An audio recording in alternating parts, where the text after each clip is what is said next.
Imagine yourself standing before a secret door, one that leads to the Hollywood of the 1940s, where glamour concealed untold stories. Would you dare push that door open? Beyond it lies the life of Sterling Hayden, a movie star, a sailor who conquered the seas, a profound writer, and a man carrying secrets that would stun the world. Are you curious about how a man seen as the epitome of Hollywood masculinity had to hide romantic relationships that society at the time refused to accept? And did you know, even at the height of his fame, he called Hollywood a necessary shame to fund his true passion? Today, ladies and gentlemen, I invite you to join me on a journey to uncover the tempestuous life of Sterling Hayden. This isn't just the story of a star, it's a tale of courage, regret, and secrets revealed only when the stage lights dimmed. Are you ready? Stay with me, your faithful companion, as we turn the pages of the deeply moving life of an extraordinary man. And I promise, by the end of this video, you'll be eager to watch the next story to uncover more mysteries of old Hollywood. Sterling Hayden, born on March 26, 1916, in Montclair, New Jersey, was no ordinary Hollywood star. He was a towering figure, 6'5", with a chiseled face, eyes as deep as the ocean, and a natural charisma that made heads turn. But his heart, dear ladies and gentlemen, didn't belong to the film studios or the glitzy premieres. It belonged to the sea, where he found freedom, where raging waves and endless horizons were his companions. As a teenager, Hayden dropped out of high school to set sail. Can you picture it? A young man standing on a ship's deck, facing ocean storms, dreaming not of stardom, but of adventures beyond distant horizons. By his early 20s, he had become a captain, commanding sailing ships across the oceans. For Hayden, sailing wasn't just a job, it was a deep calling in his soul, the place where he truly felt alive. But fate, as you know, always has unexpected twists. With his rugged good looks and natural allure, Hayden caught the eye of executives at Paramount Pictures. They saw in him the potential for stardom, a man who could captivate audiences with a single glance. And so, in the 1940s, Sterling Hayden stepped into Hollywood, a world alien to his values. Do you recall the films that first brought him to the public's attention? Virginia in 1941 or Bahama Passage that same year introduced Hayden as a silver screen hero. He was hailed as one of Hollywood's most attractive men, with a commanding presence and undeniable strength. But, dear friends, Hollywood was not where he wanted to stay. He once said something I think many of us can relate to. Acting is a necessary shame, so I could earn money to pursue my true passion. That passion, my friends, was the sea, the ships, and the pages he wrote with all his heart. Dear friends, Sterling Hayden's life wasn't just about the spotlight. When World War II broke out, he did something not every Hollywood star would dare. He put his rising career on hold to join the Office of Strategic Services, the precursor to the CIA. Under the alias John Hamilton, Hayden undertook secret missions in Europe, aiding resistance fighters in Yugoslavia and Italy. Can you imagine it? A movie star who should have been in front of cameras, risking his life behind enemy lines, delivering weapons, food, and support to those fighting for freedom. These missions were not only dangerous, but demanded extraordinary courage. Hayden was awarded the Silver Star and Bronze Arrowhead for his bravery. Do you see it? This was a man who lived for ideals, not just fame or fortune. But war, as we all know, leaves scars, both physical and emotional. When he returned to Hollywood after the war, Hayden felt out of place. He couldn't reconcile with the artificiality of the entertainment industry. He once described Hollywood as a land of illusions, where everything was staged, from the smiles on screen to the lives of its stars. And then, in 1951, a painful chapter unfolded in his life. During the anti-communist hysteria in America, Hayden was summoned to testify before the House Un-American Activities Committee, or HUAC. He had briefly joined the Communist Party after the war, drawn to socialist ideals he believed could bring justice. Under immense pressure from the government and fear of losing his career, he reluctantly named others accused of being communists. Later, Hayden called it the greatest shame of my life. Can you feel it? The torment of being torn between loyalty to friends and the fear of losing everything. He carried that guilt for years, and it became the inspiration for his renowned autobiography, Wanderer, published in 1963. Despite his emotional wounds, Sterling Hayden left an indelible mark on the silver screen. Do you remember the classic films of the 1950s and 1960s? The Asphalt Jungle in 1950, a noir masterpiece by John Huston, showcased Hayden as a tragic criminal with a smoldering, powerful presence. Or The Killing in 1956, a Stanley Kubrick gem, where he displayed cold determination in a tense heist. But perhaps his most iconic role was General Jack D. Ripper in Kubrick's Dr. Strangelove in 1964.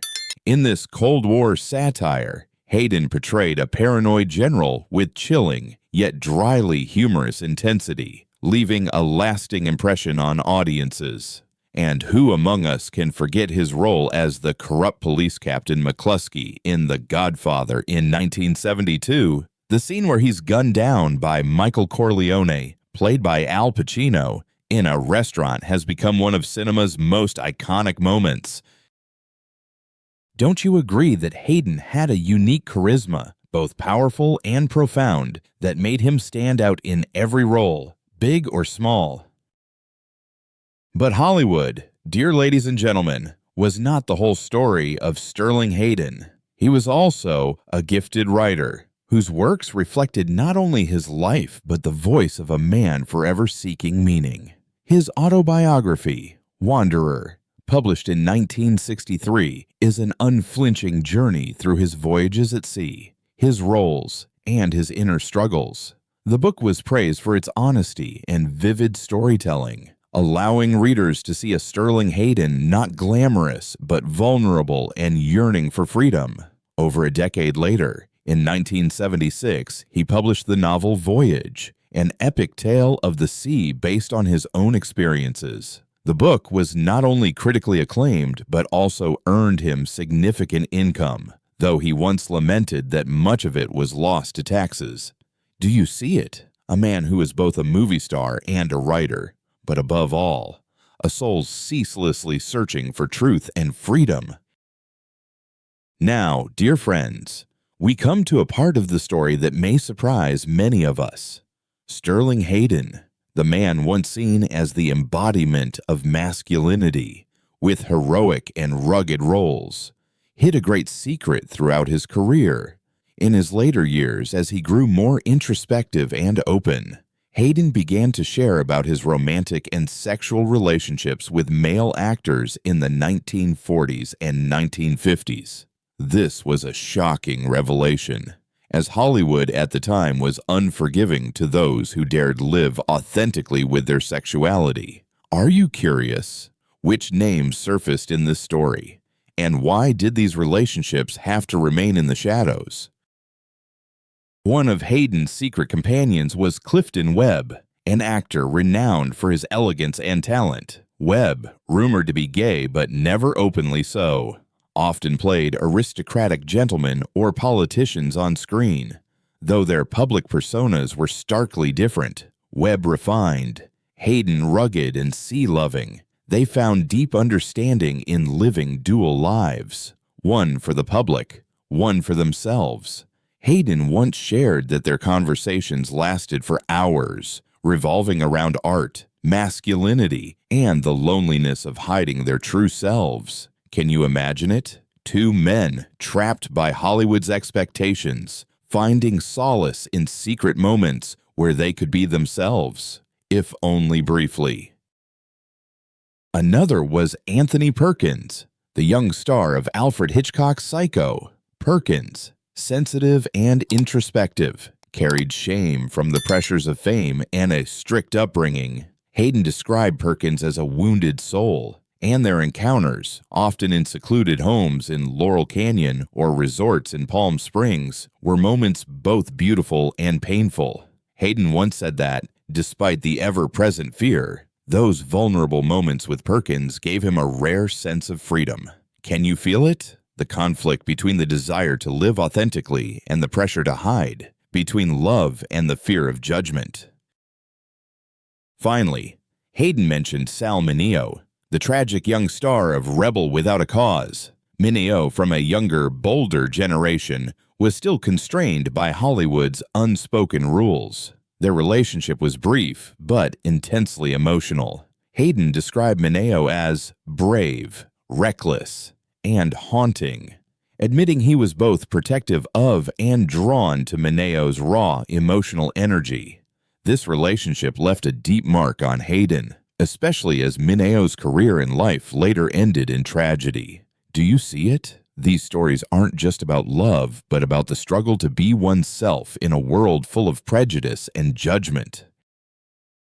Dear ladies and gentlemen, why do these revelations matter? Because they remind us of an era when truth had to be buried, when talented individuals like Hayden, Webb, Perkins, and Mineo were forced to live in the shadows. Hollywood was a grand stage, but behind the curtain, it was a prison of expectations and biases.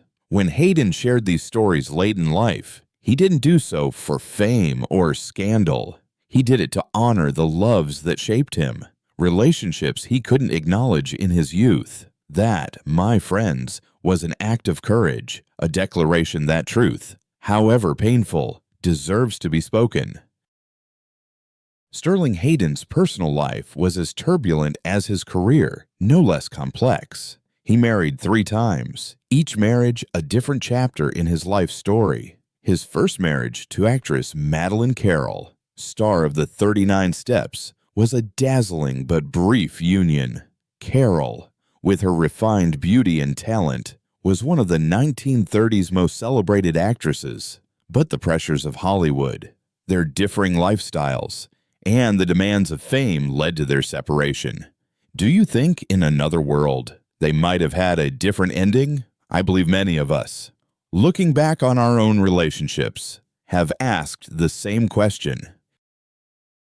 Hayden's second marriage to Betty Ann DeNoon was an emotional journey of both joy and pain. They had 4 children, Christian, Dana, Gretchen, and Matthew, and together built a family full of intellect but also tension. DeNoon, a former actress, faced Hayden's inner storms, from his ideological struggles to his guilt over the HUAC testimony. Their marriage ended in divorce, and the battle for custody left deep scars in Hayden's heart. He once said that being a father was one of the most meaningful parts of his life, and losing closeness with his children was an enduring pain.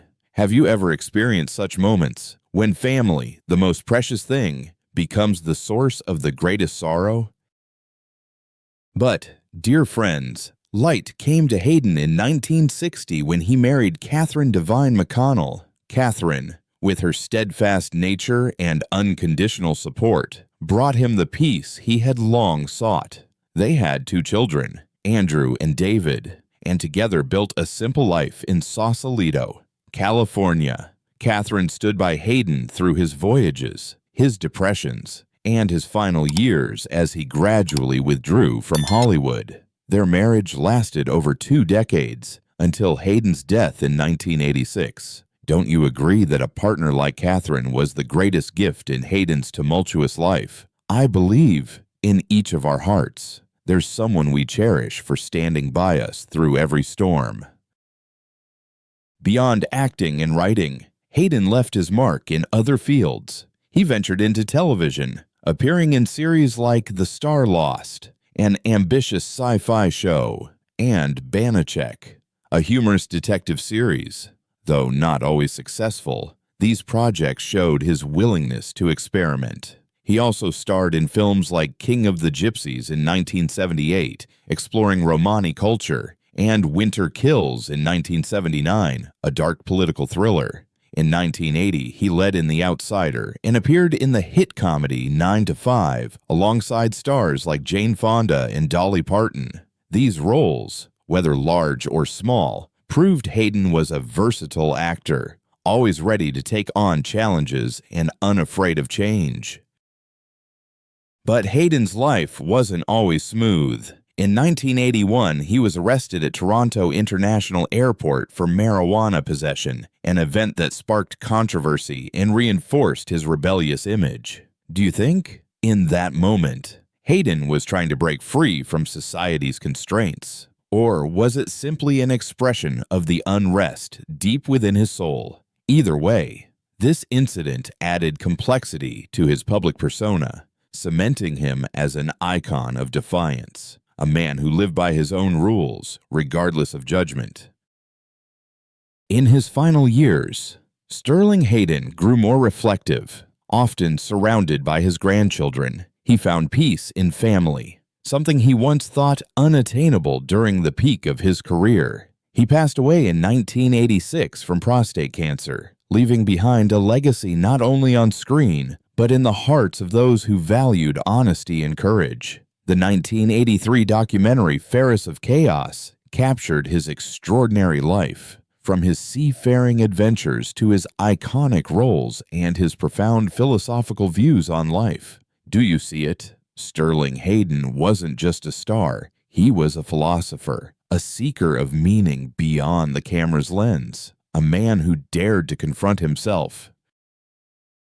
Before we close, I'd like to invite you to reflect for a moment. Do you think we, in today's world, have truly moved beyond Hayden's era, where people can live authentically without fear? Or are there still secrets, societal pressures we must face? Please share your thoughts in the comments. I'd love to hear your stories, your experiences, those of you who've witnessed the changes of time, who carry valuable lessons from the past. And dear friends, if Sterling Hayden's story has touched your heart, get ready for our next video. We'll uncover another secret of Hollywood's golden age, a tale of another star, with relationships and decisions that changed an entire generation. You won't want to miss it. Please hit the subscribe button and turn on notifications so you don't miss a single story. Thank you, my wonderful friends, for joining me on this long journey. Sterling Hayden taught us that life is not just what we show the world, but the silent battles we fight within. Stay well, cherish your loved ones, and I'll see you in another story. Goodbye, and may you have a truly meaningful day.